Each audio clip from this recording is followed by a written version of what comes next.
Yeah, we had an unbelievable period for 5 months, but after each every loss, so it's always that you're struggling a bit with the self-confidence or something like this, and for that it's important to respond, and we respond today in style, and really with a good performance, with a well-deserved win, and with a clean sheet win here at Bolton, and for that, we are all happy tonight. Phil Parkinson just sat there, Daniel, and he's basically said you're the best side they've probably played this season. He said some of your football in the final third was Premier League standard. Would you echo that, particularly, some of the goals and movement you've been delighted with? I appreciate his opinion, because he's an experienced guy and know exactly what is going on in football, and for that, it's always good to hear when such an experienced coach is praising you, and we take those compliments. I also got the feeling today our performance was really, really good, especially when you regard it was the third game within 6 days and a long away trip for us, and especially because we had also to deal with a few injuries of key players, and 1 day less to recover, and then to be there with this win, and my feeling was we could easily have added a few more goals. So it's perhaps the only thing I could criticize, that we should be even a bit more clinical and brutal in using the chance, but I can't complain too much. So to be there with a 4-0 win, clean sheet, is outstanding. But it was important to start on the front foot and to bring our best performance level today on the pitch, because we were pretty respectful. Bolton returned with a clean sheet win from Birmingham. It's also a difficult place to go, and we were sure that they were desperate to add a few points, especially in the home game. But I think we were there with a top class performance today, and for that, well-deserved win. Is Pookie surprising even you, Daniel, in terms of his consistency and the number of goals and the regularity with which he's scoring?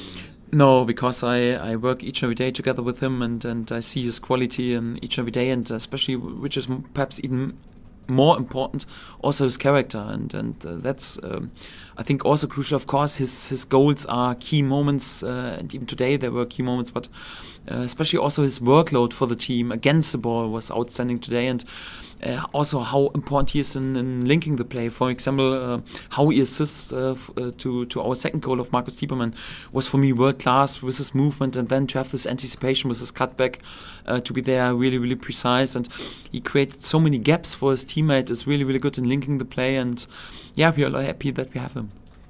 You mentioned Marcus Tiepermann there. How close was he to missing this game, and what did you think of his performance? Pretty close, because he didn't feel comfortable, had some problems with his muscle, but we tried everything in order to get him fit. And big compliment to our physios, because they worked nearly 24 hours in the last days to get him fit, and it was important, because he's also a key player for us. He developed into this role and was there with a perfect assist before the first goal, was there with a crucial goal for the second goal, and his positioning in the game is always perfect, and he's so important in order to bring our game into the final third and to be there with key passes.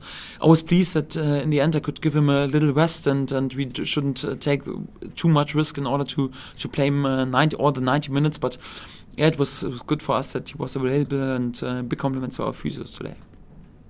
I mean, that's top of the league now, then, so it really sends a message out at the moment, doesn't it, at this stage of the season? Yeah, but there are also a few other teams with less games, so for that we don't pay too much attention. We know that we are there with 63 points. It's a really good statistic after 33 games, and we know that we are in a brilliant position. But for us, it was just important today to add a good performance and to be there with a good response after the setback at Preston, and we did today, and for that we are all happy. Daniel, penalties. Can you just talk us through that? Was Kenny the man who you wanted to take the penalty before the game? Like I told you, so from now on I'm responsible for the penalties. For that you have to blame me, because I decided that Kenny would take it. To be honest, I can speak about the secret. His record so far in Scotland was, I think, 15 out of 15, and for that I was 100% convinced that he would be there. And at the goal, I told him before, so Kenny, I'm sure you will be there with the goal. I just want to see a proper strike. It was a proper strike, but sadly too low, and for that we have to accept again a missed penalty. It is like it is.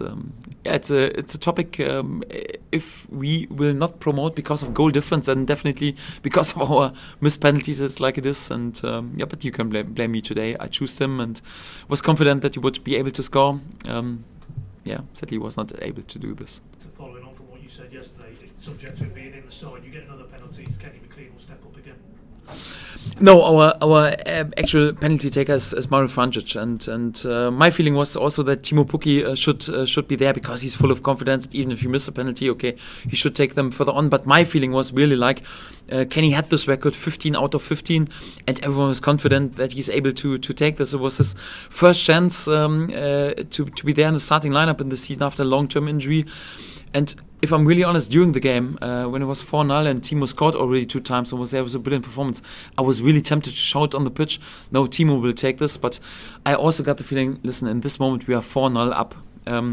It's his first game for the Scottish lad, Kenny McLean, in the starting lineup. If I take him the ball away, it would be horrible for his self-confidence. After the game, I have to blame myself because it would be perhaps even better for his self-confidence if I would have taken him the penalty away, but it's like it is. So I think Mario Frančić is actually our penalty taker. Timo Pukki is a good option as well, and whatever happens, so in the future we will score out of this situation, I'm pretty sure. Just in general.